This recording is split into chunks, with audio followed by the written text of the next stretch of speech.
Hello everyone, welcome to episode 15 of Sky Factory 3 with me, Monkey Thief 86.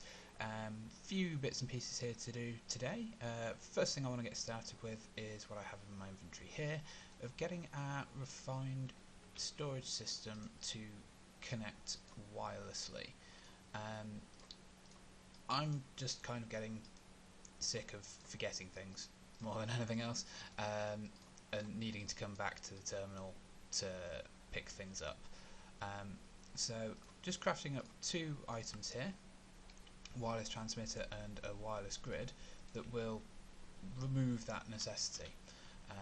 We place, if I can stand on the cable, place the transmitter down on a cable and it will transmit up to 16 blocks away to any of the wireless devices. So I can go and stand over here.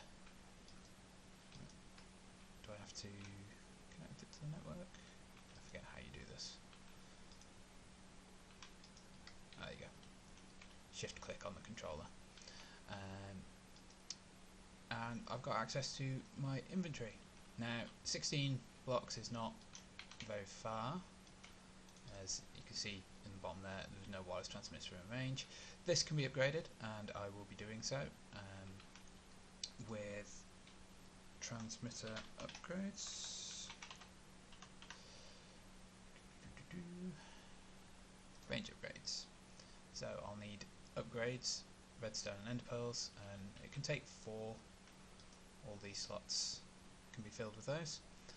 So the upgrade itself requires improved processors, quartz enriched iron. So we'll get that cooking.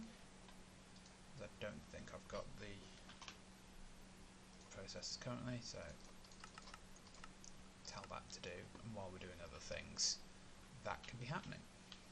So after the last episode with the chiseling bits, I kind of went a bit crazy on making this spiral staircase.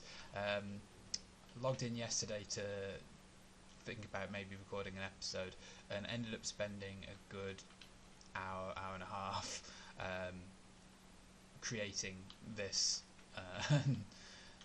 working out how to have a nice smooth flow of the circle, and suffice to say, paint and the grid based thing in paint is your friend when it comes to planning things like this out. But it took a while to get going on that. Just working out how I want to have the banister on the side, because I think having this completely open to space is a bad plan. And then when that's done, when I've worked out exactly how I want that to be, I will probably do another bonus episode of chiseling bits with showcasing how the mirror system works to replicate it again over here, but that's in the near future part. One thing from Blood Magic that I can correct now, I thought I needed to have Demonic Will in there to make the sword, and that's not the case. It's a 0 for 0, it just requires a target gem or will in there, and that gives you the sentient sword. So this means I no longer need snares to get will. I can just kill enemies with the sword. Obviously the sword will take damage, and every now and again you'll either need to repair it or make a new one. Yeah, so that's a sentient sword. So that's putting us in line, ready to go to the Nether. There's a couple of things I want to do first before we go to the Nether. One of them is getting fire protection, which is going to be Britannia, which is next episode. The other is just setting up some more aspects for auto crafting in here. So I want to automate the Atomic Reconstructor, because there's certain resources at the moment that I can only get through using this, and doing it manually is a bit of a pain. So we are going to set up a ranged collector to pick things up, and crafters with an open crate. So much like we've done over there, with an open crate being above the pressure plate, we're going to do the same here. So I just need to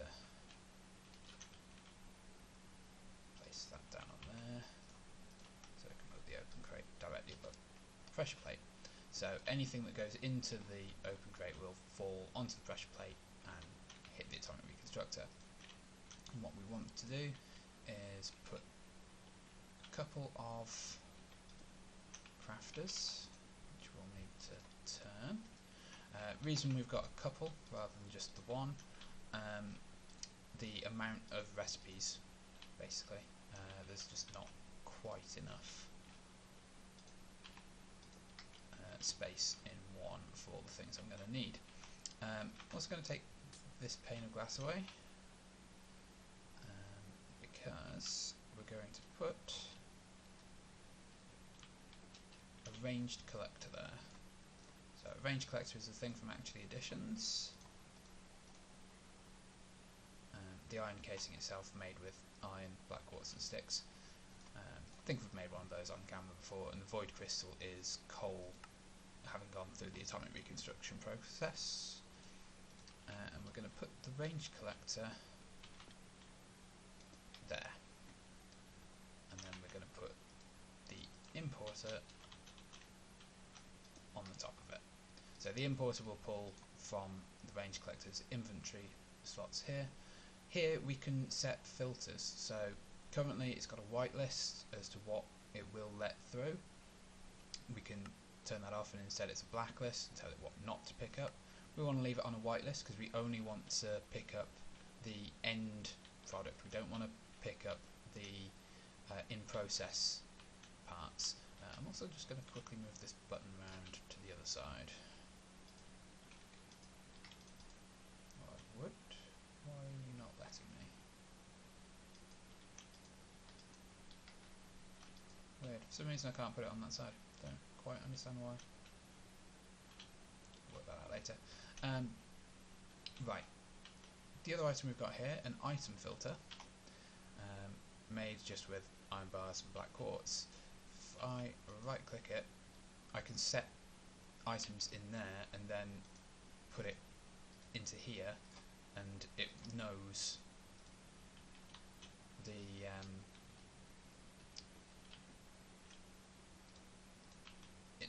what's in the item filter. So if we put the two void crystal items in there, it shows up on that. So we can do the same with like all of the basic parts. The important one for me at this juncture is palace crystals.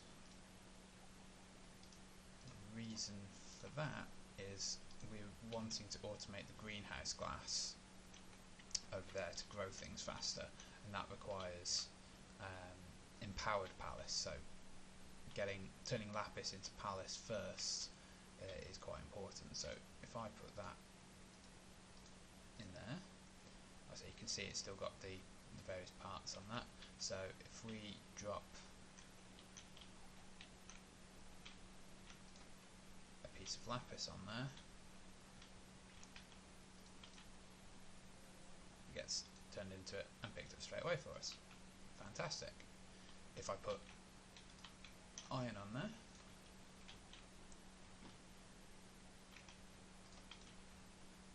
it gets turned into it, but it's not picked up yet because it's not in our item filter.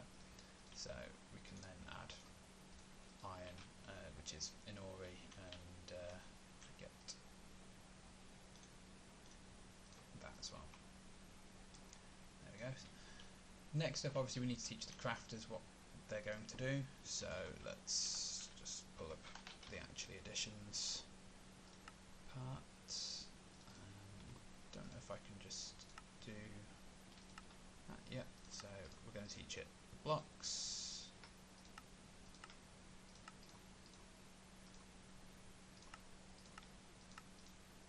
We're also going to teach it the ingots, because otherwise it doesn't necessarily know how to turn the void crystal block into the void crystal itself, and that becomes a bit of a problem when the crafting recipe calls for the individual piece rather than the big block itself. You see why we need 2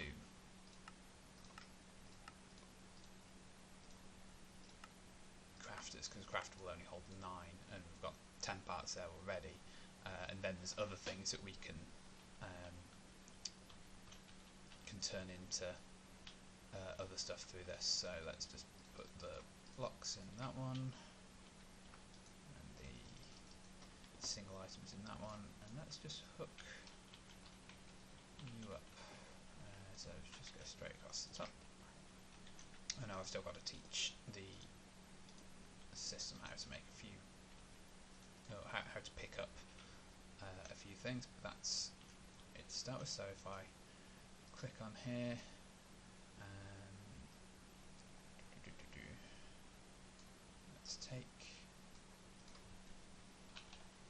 let's take our palace out and tell it to craft palace block. Dropped, picked up, imported, and inserted straight away. Excellent. So that's all working completely fine. So what I just need to do is put the extra parts on there, which I'll do between episodes, save you from seeing all of that.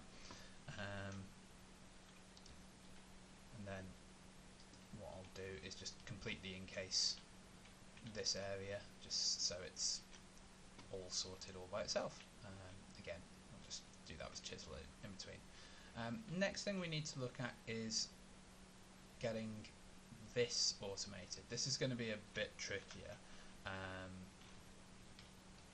say we've already got the power flowing underneath, which is great. We'll need to put item conduits in there as well, and they will need filters on to say what can go onto it. So for example, the empowered palace block, we need 3 prismarine shards and cyan dye. Now prismarine shards, we've got one thing that's going to be getting us that, which is this guardian essence can be turned into it. That's coming from a plant that we have over here. We can also turn quartz into prismarine shards by dropping it in front of the Atomic Reconstructor, so that's another potential option we have.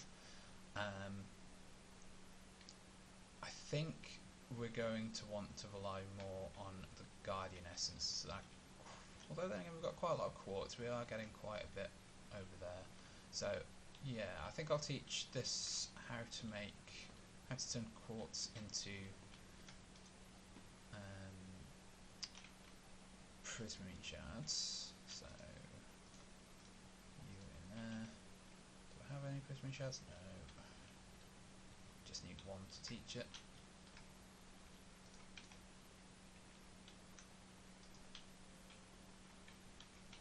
And then into there like that. And then put you in the crafter. There we go. So that now knows how to do that. We need to add prismarine to the item filter.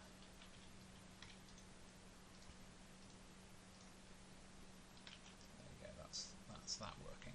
So in between episodes, I say I'll teach that exactly how to pick up everything that's going to be coming through here.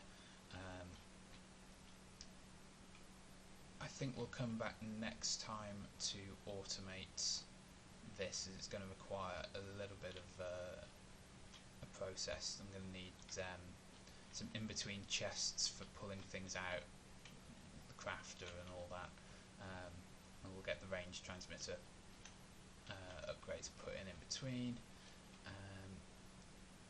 and then if there's time next episode as well, we'll look at getting a little bit further with Britannia, as we want to get some fire protection, which is going to be best done through this.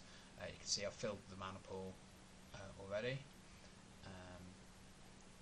so we should have plenty of resource to work with here, and it will just be a case of making another crafting method, the runic altar, and getting a bauble, specifically a necklace that will protect us.